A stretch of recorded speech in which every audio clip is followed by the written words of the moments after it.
Good afternoon girls. Good afternoon aunty.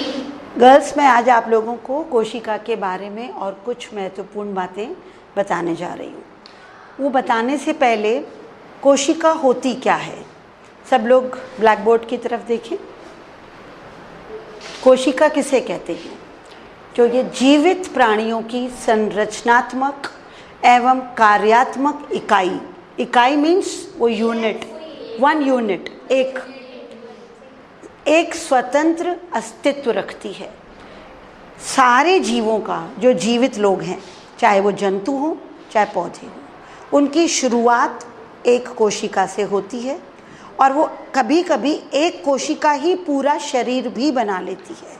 जैसा कि मैंने आपको बताया कि पहली क्लास में कि एक कोशिकीय जीव भी होते हैं और बहुकोशिकीय जीव भी होते हैं। और हमारे शरीर में किसी एक तरह की कोशिका से हम नहीं बने हैं, हम अलग अलग तरह की कोशिकाओं से मिलकर बनाते हैं, जिनकी संख्या अरबों में भी हो सकती है। यह हम आपको पढ़ा चुके हैं।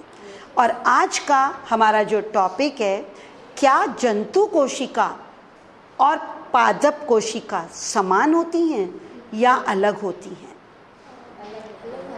अलग होती हैं, अलग होती है ना।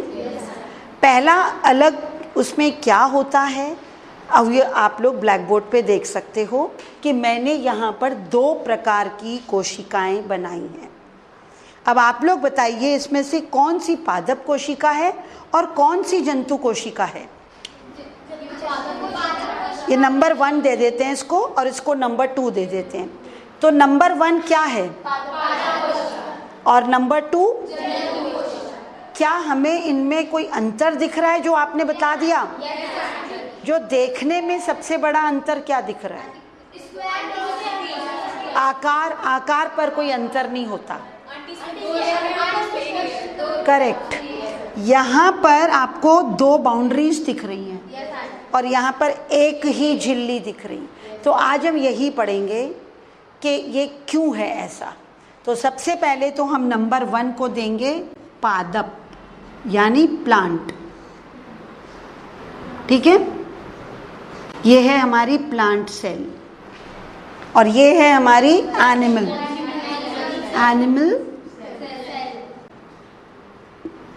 या जंतु कोशिका। ये हमें चित्र देखते ही पता चल गया कि अलग अलग होती हैं। अब पिछली क्लास में मैंने आपको ऑस्मोसिस पढ़ाया था ना, परासरण आप लोगों ने पढ़ा था, डिफ्यूजन पढ़ा था। जो पदार्थों का कोशिका झिल्ली, इसको क्या बोलते हैं? मेम्ब्रेन, सेल मेम्ब्रेन या फिर कोशिका झिल्ली।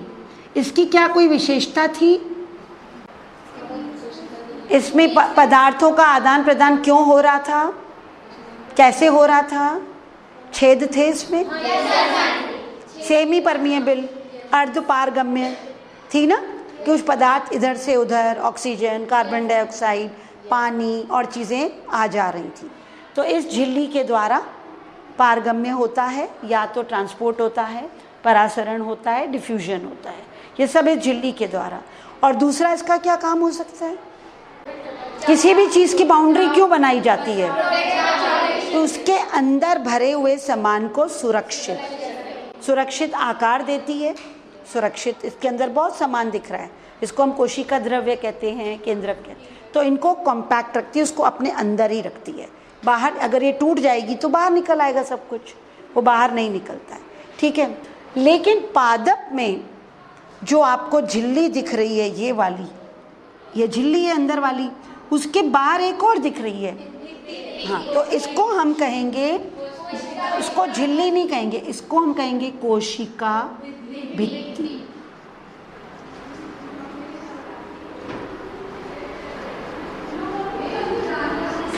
ठीक है, भित्ति होता है वॉल। वॉल कैसी होती है? मोटी होती है ना, दीवार पतली, झिल्ली तो पतली होती है, कोई दीवार थोड़ी जी पतली होती है, वो तो मोटी होती है ना। जैसे ये दीवार है, ये दीवार है, तो हम इसको झिल्ली नहीं कह सकते। लेकिन अगर कोई कपड़ा होता, कर्टन होता, तो उसको हम झिल्ली कहते, ये तो मोटा है। तो ठीक ऐसे ही जो पादप कोशिकाएं होती हैं उनमें झिल्ली के बाद एक दीवार होती है, मोटी परत होती है, जिसको हम कोशिका भित्ति कहते हैं। ये कोशिका भित्ति एक विशेष पदार्थ की बनी होती है, जिसको कोई बताएगा वो क्या पदार्थ है? सेल्यूलोज। किसकी बनी होती है? सेल्यूलोज की ये विशेषता होती है कि ये इसको दृढ़ता देता है। दृढ़ता मतलब कि ये कठोरता देता है, उसको फर्म करता है। जैसे आंधी आई, तूफान आए, गर्मी है, सर्दी है, तो जो प्लांट्स होते हैं उनके ऊपर उतना असर नहीं होता। लेकिन अगर हम लोग पूरा दिन धूप में खड़े रहें तो हमारा क्या होगा? हमारी कोशिका झिल्ली हमको उतना प्रोटेक्ट नहीं कर पाए।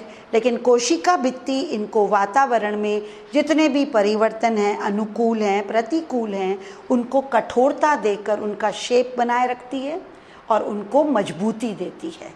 ये थोड़ी मोटी होती है, कोशिका झिल्ली थोड़ी पतली होती है ना। इसीलिए इनका दोनों में डिफरेंस भी होता है। जैसे प्लांट में और जो जंतु कोशिका और पादप कोशिकाओं में कई फर्क होते हैं, लेकिन पहला फर्क हम कोशिका भित्ति का बताते हैं। आप लोगों ने और कहीं पर इसके अंतर पढ़े हैं? पादप और अच्छा, जैसे मैंने बताया कि ये सेलुलोज की बनी होती है कोशिका भित्ति, तो कोशिका झिल्ली किसकी बनी होती है? प्रोटीन की बनी होती है ये भी सेलुलोज, लेकिन ये पतला होता है, ये प्रोटीन की लिपिड प्रोटीन की बनी होती है, इसीलिए ये सेमी परमिएबल है। जब कोई कोशिका झिल्ली बहुत ज़्यादा पानी सोख ले तो ये फट सकती है, क्योंकि ये पतली है। लेकिन प्लांट्स में अगर हम पानी डालते हैं तो कोशिका भित्ति उसकी सुरक्षा करती है। वो फूल जाती है लेकिन वो फटती नहीं है जल्दी, क्योंकि ये मजबूत है। कोशिका झिल्ली से ज़्यादा मजबूत कोशिका भित्ति है। पानी सोख लेती है, फूल जाती है, लेकिन जल्दी फटती नहीं है। जबकि कोशिका झिल्ली बाहर के प्रेशर को ज़्यादा नहीं सहती है और ये फट भी सकती है। और दूसरा अंतर आपको कुछ दिख रहा है दोनों कोशिकाओं में? इसमें क्या दिख रहा है? अगर ये पानी सोखती है, फूलती है, तो इसके अंदर कुछ तो होना चाहिए ना, कुछ बैग्स दिख रहे हैं ना। इसको रिक्तिकाएं कहते हैं। इसको क्या बोलते हैं? अब जो प्लांट में रिक्तिकाएं होती हैं ये बड़ी बड़ी होती हैं, और जो हमारी प्लांट एनिमल सेल है इसमें रिक्तिकाएं होती ही नहीं है। अगर होती भी हैं तो छोटी छोटी होती, ऐसे छोटी छोटी रिक्तिकाएं हैं और इनमें इसीलिए वो बहुत ज़्यादा पानी नहीं सोखेगी और ये ज़्यादा पानी सोखेगी। और आप सब जानते हैं कि हमारे शरीर का रंग या कोशिकाओं का या प्लांट का फर्क है। क्या फ़र्क है? प्लांट किस कलर के होते हैं? ग्रीन होते हैं ना। देखो, तना कभी कभी ब्राउन होता है लेकिन पत्तियां ग्रीन। ज़्यादातर के तो तने भी ग्रीन होते हैं। जो पुराने पेड़ हो जाते हैं, जैसे नीम का, बरगद का, जो ट्रीज होती हैं, उनका बार्क जो है वो बाद में ब्राउन हो जाता है ना। लेकिन ज़्यादातर अगर आप लोग देखोगे प्लांट्स तो ग्रीन कलर के। तो किस कारण से होता है? क्लोरोफिल के कारण। क्लोरोफिल और हिंदी में हरित लवक। इसके अंदर में हरित लवक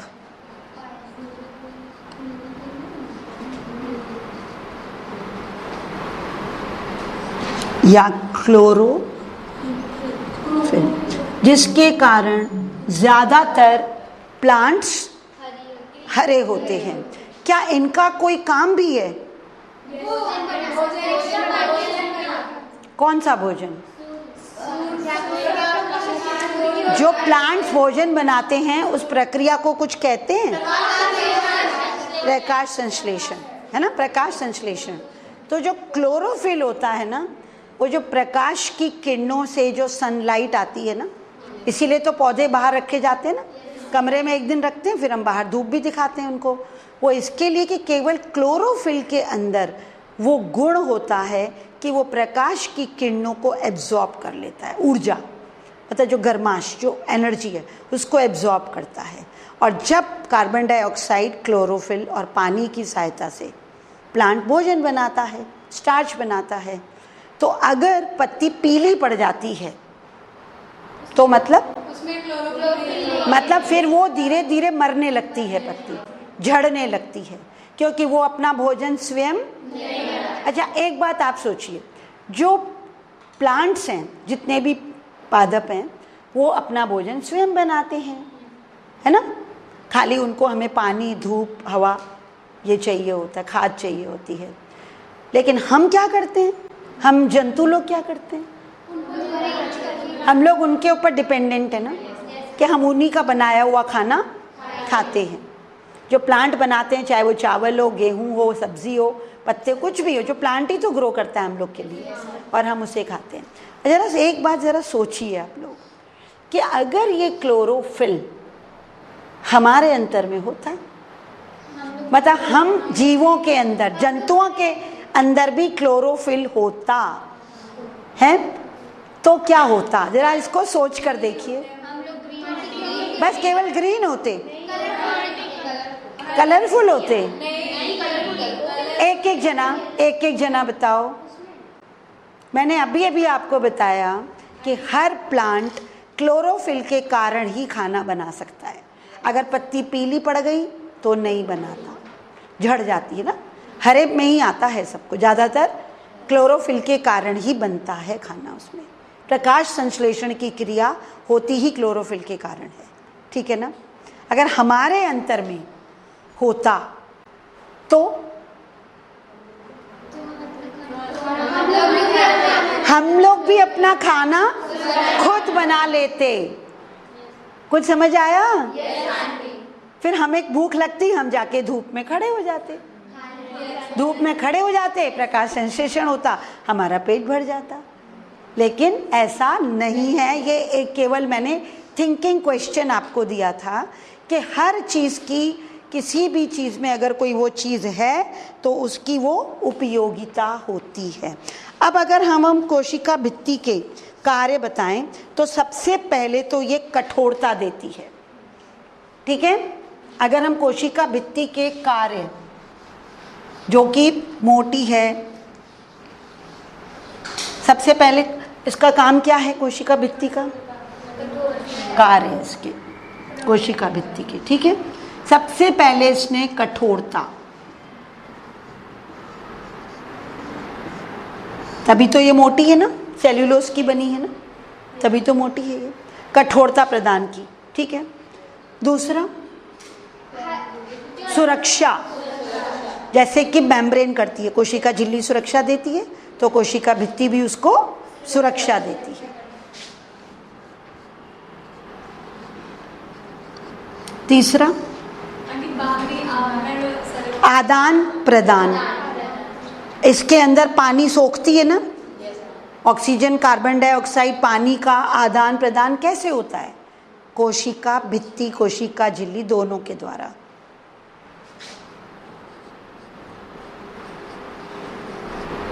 और भी कोई काम है इसका,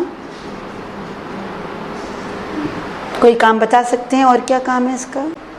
कोशिका भित्ति क्या ये आकार भी तो दे रही है, किसी चीज को शेप भी तो दे रही है, इसको आकार भी तो प्रदान कर रही है कि नहीं कर रही है? आकार प्रदान कर रही है कि नहीं कर रही है? सुरक्षा अर्ध पारदर्शी आवरण जो सेल्यूलोज से बना होता है, और सुरक्षा हो गया, कठोरता हो गया, आदान प्रदान हो गया, और एक विशेष आकार भी हो गया। अच्छा, अभी मैंने आपको परासरण, डिफ्यूजन, आदान प्रदान ये शब्द बोले। अब आपके मन में कोई प्रश्न आ रहा है कि, और यहाँ भी हमने लिखा है जीवित प्राणियों की, क्या लिखा है मैंने? जीवित प्राणियों की। तो ये सारी चीजें एक जीवित सेल की हैं, जो प्लांट ग्रो है, मतलब जो मर गया है प्लांट, जो पत्ती सूख गई है, उसमें ये सब काम नहीं होंगे? होंगे? उसमें ये सारे काम? अब सूखी हुई पत्ती में कहाँ से आदान प्रदान होगा? कौन सा? वो तो मुरझा जाएगी। तो ये जितनी भी मैं चीज़ें बता रही हूँ एक जीवित पादप कोशिका में ही संभव है। वो तभी तक है जब वो पेड़ का हिस्सा है, वो जीवित है। लेकिन अगर वो पेड़ से अलग हो गई है, उसकी कोशिकाएं मुरझा गई हैं, पत्ती मुरझा गई है, तो ये सारी चीज़ें उसमें नहीं हो। देखो, आप लोग मनी प्लांट भी ग्रो करते हो, उसमें जड़ भी होती है। कुछ को हम लोग केवल पत्तियों को पानी में, जड़ों को पानी में भी ग्रो करते हैं, तो वो जीवित होती हैं। लेकिन अगर कोई कलम किसी और पेड़ की, जैसे नीम की, हम नीम का टहनी काट के पानी में डाल दें, लेकिन कुछ दिनों के बाद वो सूख जाती है, मतलब मर जाती है। हम कितना भी कोशिश करें तो ये सारी क्रियाएं केवल जीवित कोशिकाओं में ही संभव होती हैं। अच्छा, ये जो आप ये पढ़ रहे हैं ना, क्लोरोफिल और ये सब, इसमें भी कई तरह के होते हैं। आपने देखा होगा कि कुछ कुछ पत्तियां थोड़ी लाल भी होती हैं, है ना? अच्छा, और कुछ कुछ चीज़ें, फल की बात बताओ, जैसे टमाटर, पहले वो हरा होता है, हरी मिर्च पहले वो हरी होती, क्लोरोफिल होता है उसके अंदर, है, और बाद में रेड हो जाता है। मतलब वो हरित लवक ही किस में बदल गया? क्रोमोप्लास्ट।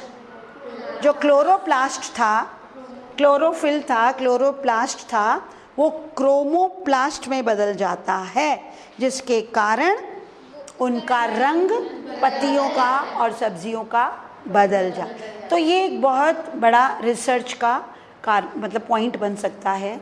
अब आज का मैं आपको होमवर्क ये दे रही हूँ कि आज आप घर जाकर या किसी गार्डन में जाकर ऐसी पत्तियों को देखना जो कुछ चितकबरी होती हैं, मतलब पूरी हरी नहीं होती हैं, कहीं कहीं पर सफ़ेद होती हैं, कहीं कहीं पर लाल होती हैं, कहीं कहीं पर पूरी लाल होती हैं। तो वो कैसे प्रकाश संश्लेषण कर लेती हैं? उनका कौन सा हिस्सा प्रकाश संश्लेषण करता है? और जो अभी मैंने उत्तर बताया कि कुछ सब्जियां शुरुआत में हरी होती हैं, लेकिन बाद में पीली, जैसे कैप्सिकम, शिमला मिर्च, हरा भी, पीला भी और वो भी होता है। ऐसे ही टमाटर भी हरा भी, पीला भी, लाल भी। बैंगन, हाँ, बैंगन का तो, बैंगन का मे भी कोई दूसरा कारण हो, हाँ, लेकिन आप लोग इसकी खोज करना, लाइब्रेरी में जाइए, गूगल करिए कि ये ऐसा क्यों होता है, मतलब इनका रंग कैसे बदल जाता है, कि जब वो पक जाती हैं चीज़ें तो रंग कैसे बदल गया, टमाटर हरे से लाल कैसे हो गया। तो उसकी देखो, होगा तो सही, मिर्च भी होती है, लेकिन वो कौन सा क्लोरोफिल का पार्ट किस में बदल गया? हरा था तो क्लोरोप्लास्ट या क्लोरोफिल था, हरित लवक था, वो हरित लवक कौन से लवक में बदल जाता है? इसका उत्तर मैं आपके अगली कक्षा में लूँगी। पढ़ के आना ज़रूर सब लोग, ठीक है? Thank you.